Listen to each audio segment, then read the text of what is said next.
जन्माष्टमी के दिन व्रत रखने वाले व्यक्ति को ये फल कभी खाना नहीं चाहिए। साथ ही साथ जन्माष्टमी पर 5 गलती करने पर भगवान कृष्ण क्रोधित हो जाते हैं।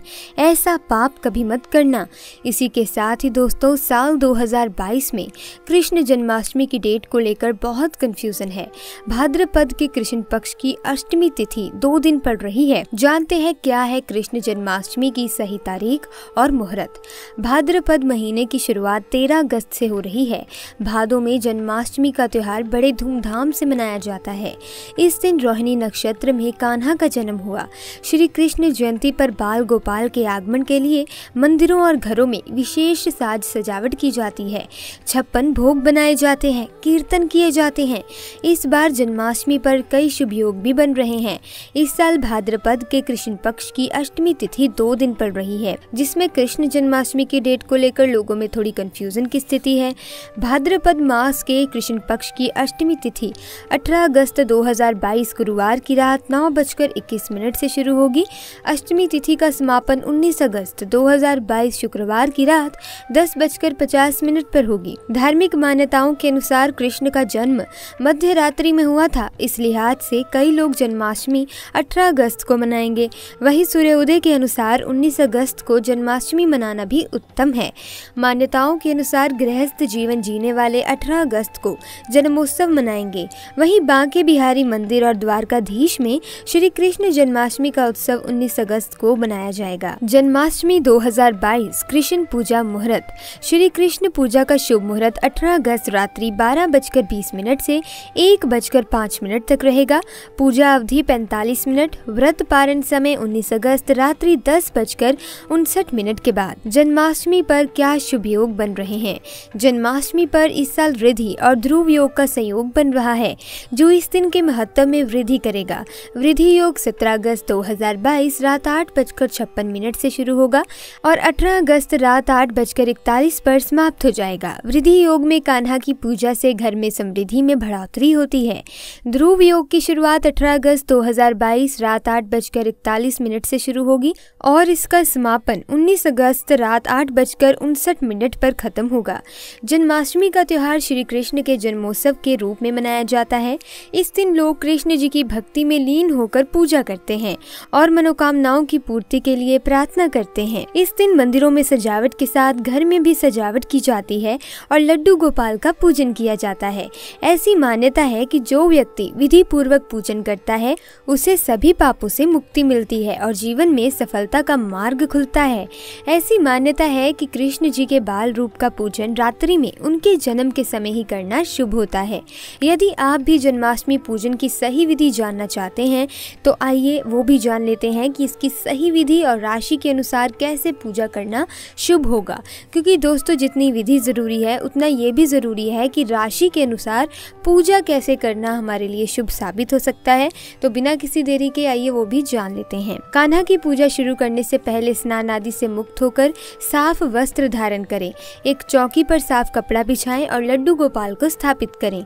पूजा की थाली में जल, कुमकुम पाउडर, चंदन का पेस्ट, धूप, आरती का दीपक और फूल रखें। भोग की थाली भी तैयार करें, जिसमें पंचामृत, पंजीरी, नारियल की मिठाई, फल या इच्छानुसार कोई भी भोग आप रख सकते हैं। कृष्ण के जन्म के पश्चात सबसे पहले लड्डू गोपाल को स्नान कराएं, जिसमें सबसे पहले दूध, दही, घी, शहद मिलाकर स्नान कराएं। फिर जल में गंगा जल मिलाकर स्नान कराएं। लड्डू गोपाल को माथे पर चंदन लगाएं और साफ वस्त्र से सजाएं। मुकुट और बांसुरी जरूर लगाएं। कृष्ण जन्म की आरती करें और इच्छानुसार भोग अर्पित करें। सभी परिवार के लोगों में भोग वितरित करें और यदि आप रात्रि में भोजन करते हैं तो भोजन सात्विक रखें और उसका भी भोग कान्हा को समर्पित करें। जन्माष्टमी का इंतजार भक्तों को बड़ी बेसब्री से रहता है। इस दिन मटकी फोड़ने का बड़ा ही महत्व है। परंतु क्या आप जानते हैं कि खासकर जन्माष्टमी पर सच्चे दिल से जो व्यक्ति व्रत आदि रखता है उसे मनोवांछित फल की प्राप्ति हो जाती है। साथ ही साथ जन्माष्टमी पर व्रत रखने पर एक स्त्री को पुत्र की प्राप्ति होती है। लेकिन क्या आप जानते हैं कि जन्माष्टमी पर ये 5 गलती नहीं करनी चाहिए, नहीं तो हो जाएगा अनर्थ। और साथ ही साथ जन्माष्टमी के दिन भूल कर भी व्रत में ये फल कभी मत खाना। इससे भगवान कृष्ण क्रोधित हो जाते हैं और आपको इच्छा अनुसार फल प्राप्ति नहीं होती। तो आइए जान लेते हैं उन 5 गलतियों के बारे में जो जन्माष्टमी के दिन भूल कर भी नहीं करनी चाहिए। नंबर 1, दोस्तों जन्माष्टमी पर ऐसी मान्यता है कि आईने में किसी और का चेहरा देखने के बजाय अपना चेहरा देखने के बाद ही जन्माष्टमी का व्रत खोलना चाहिए। बहुत ही शुभ माना गया है, इससे व्यक्ति को श्री कृष्ण की कृपा प्राप्त हो जाती है। नंबर 2, दोस्तों जन्माष्टमी के दिन पत्नी से दूरी बनाकर रहना चाहिए, शारीरिक संबंध नहीं बनाने चाहिए।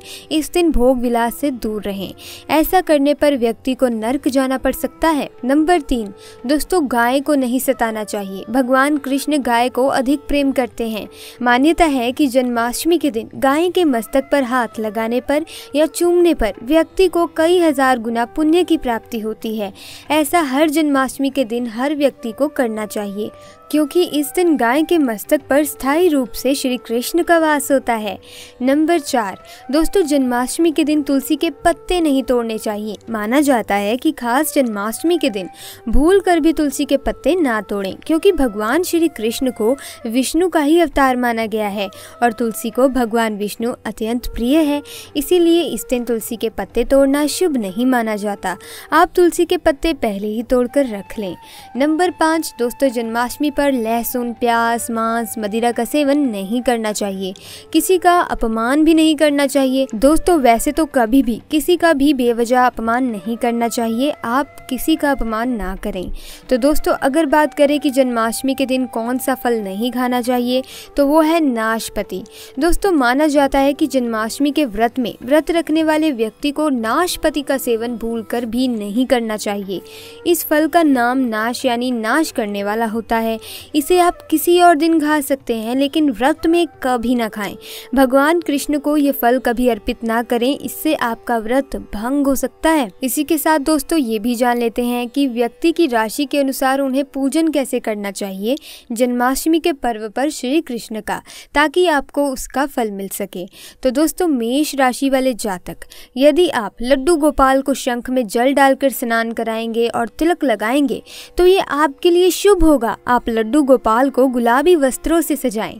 वृषभ राशि, लड्डू गोपाल को दूध से स्नान कराएं और सफेद या नारंगी वस्त्र पहनाएं। भोग में दूध की मिठाई चढ़ाएं। मिथुन राशि, श्री कृष्ण के साथ राधा रानी का भी श्रृंगार करें और लाल चुनरी चढ़ाएं। लड्डू गोपाल को पीला चंदन लगाएं और केले का भोग भी लगाएं। कर्क राशि, जल में दूध और गंगा जल मिलाकर स्नान कराएं और समृद्धि के लिए लड्डू गोपाल को चरणामृत भी चढ़ाएं। सिंह राशि, शहद और गंगा जल मिलाकर लड्डू गोपाल को स्नान कराएं। नारंगी या पीले वस्त्र कान्हा को पहनाएं। धनिया की पंजीरी का भोग भी लगाएं। कन्या राशि, लड्डू गोपाल को घी और दूध से शंख में जल लेकर स्नान कराएं।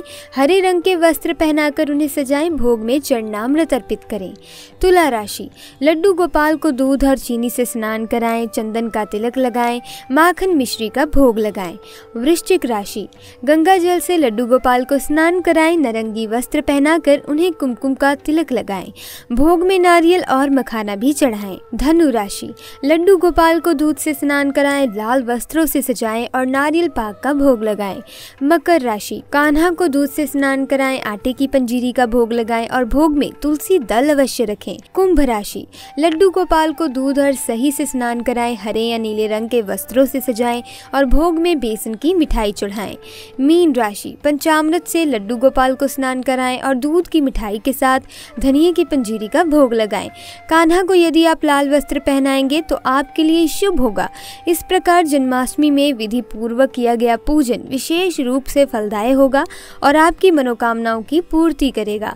अगर आपको ये वीडियो अच्छी लगी तो दोस्तों वीडियो को लाइक कर दीजिएगा। अपने दोस्तों अपनी फैमिली के साथ ज़रूर शेयर कीजिएगा, ताकि जन्माष्टमी के रिलेटेड उन्हें इतनी ज़रूरी इन्फॉर्मेशन का पता चल सके। और साथ ही हमारे चैनल को सब्सक्राइब कर दीजिएगा, ताकि ऐसी वीडियोस की अपडेट मिलती रहे। आपका बहुत बहुत धन्यवाद।